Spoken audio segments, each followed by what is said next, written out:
গত 17টি বছর আন্দোলন সংগ্রামে ফ্যামিলি থেকে সকল কিছু থেকে বিচ্ছিন্ন ছিলাম। বাবার সাথে সন্তানকে কথা বলতে দেয় নাই, ভাইয়ের সাথে ভাইয়ের সম্পর্ক রাখতে দেয় নাই, মার সাথে ছেলের সম্পর্ক ছিল না। ততটুকু আমাদের দেশনেত্রী বেগম খালেদা জিয়ার বেলাও এরকমই হয়েছে। উনি নেতৃত্বে আসবেন কি আসবেন না এটা উনার ব্যাপার, তবে আমরা উনার আদর্শকে ধারণ করে রাজনীতি করি। উনি আমাদের অভিভাবক, উনার অভিভাবকের দায়িত্ব আমাদের প্রতি পালন করবে, এই বিশ্বাস আমরা রাখি। আমরা চট্টগ্রাম থেকে আসছি, আগামীকাল আমাদের দেশনেত্রী বেগম খালেদা জিয়া আসতেছে শুনে আমরা আজকে চলে আসছি। শুধু আমি না, আমি আসার পথে দেখছি আমার মতন অনেকেই আসতেছে জাস্ট ওনাকে একটু দেখার জন্য। হয়তো আমাদের সৌভাগ্য হলে একটি সালাম দেওয়ার সুযোগ পাবো আমরা। উনি কালকে আসবেন, আমাদের দলের মহাসচিব বলেছেন রাস্তার দুই সাইডে সবাই জাতীয় পতাকা এবং দলীয় পতাকা নিয়ে দাঁড়ানোর জন্য। আমরা সকল নিয়ম কানুন মেনে আমরা চেষ্টা করব যে দেশনেত্রী বেগম খালেদা জিয়াকে একটি বার দেখার জন্য এবং একটি সালাম দেওয়ার জন্য। আমি বাংলাদেশ জাতীয়তাবাদী দল বিএনপির রাজনীতির সাথে জড়িত। গত 17টি বছর আন্দোলন সংগ্রামে ফ্যামিলির থেকে সকল কিছু থেকে বিচ্ছিন্ন ছিলাম।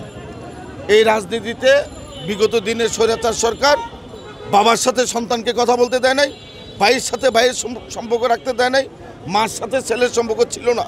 ততটুকু আমাদের দেশনেত্রী বেগম খালেদা জিয়ার বেলাও এরকমই হয়েছে। ওনার ছেলে রয়েছে লন্ডন, উনি রয়েছেন অসুস্থ হয়ে চিকিৎসাধীন এবং ওনাকে চিকিৎসা করতে দেননি।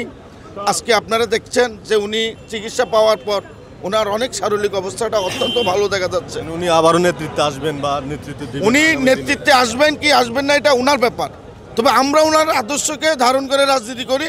উনি আমাদের অভিভাবক, উনার অভিভাবকের দায়িত্ব আমাদের প্রতি পালন করবে, এই বিশ্বাস আমরা রাখি। এবং ওনার শারীরিক অবস্থার উপরে হলো সকল কিছু, তবে আমরা আমাদের অভিভাবক হিসাবে ওনাকে জানি এবং আমরা মৃত্যুর আগের দিন পর্যন্ত বাংলাদেশ জাতীয়তাবাদী দল যতক্ষণ পর্যন্ত আছে, শহীদ রাষ্ট্রপতি জিয়াউর রহমানের নাম যেরকম কোনো একটি নেতাকর্মীর মাঝ থেকে মুছে নাই, বেগম খালেদা জিয়ার নেতার নামও আমাদের মাঝ থেকে মুছবে না। তবে ওনার শারীরিক অবস্থার উপরে হলো কথা। তবে আমরা আগামীকাল ওনাকে দেখার জন্য আমরা চলে আসছি। রাতে যদি কোনো গাড়ি না পাই এই জন্য হয়তো দিনে দিনে চলে আসছি। ভাগ্য যা আছে এরকম 17। রাতে কোথায় থাকবেন? রাতে হয়তো আত্মীয় স্বজনের বাসা বাড়ি খুঁজে নেব, আর নাইলে হোটেলে থাকবো।